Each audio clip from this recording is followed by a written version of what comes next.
En œnologie, on a un problème, les vins sont de plus en plus forts.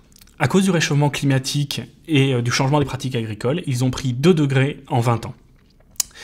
Il fait de plus en plus chaud, donc les raisins sont de plus en plus riches en sucre, et les levures qui consomment ce sucre produisent donc de plus en plus d'éthanol.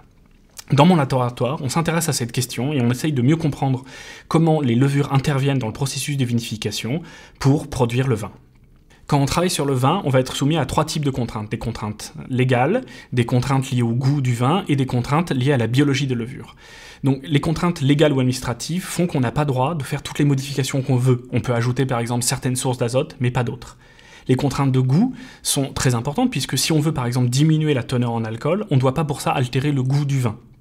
Et enfin, on a les contraintes biologiques liées au métabolisme des levures. Et c'est là où mon travail intervient.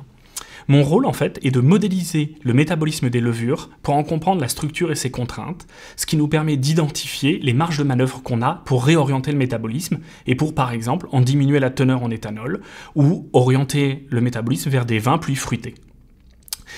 Donc, moi, ce que j'ai fait, c'est que j'ai modélisé le réseau métabolique et étudié la diversité des flux qui le traversent chez une 50aine de souches, ce qui m'a permis d'identifier la variabilité des souches et les corrélations qui existaient entre les différents flux.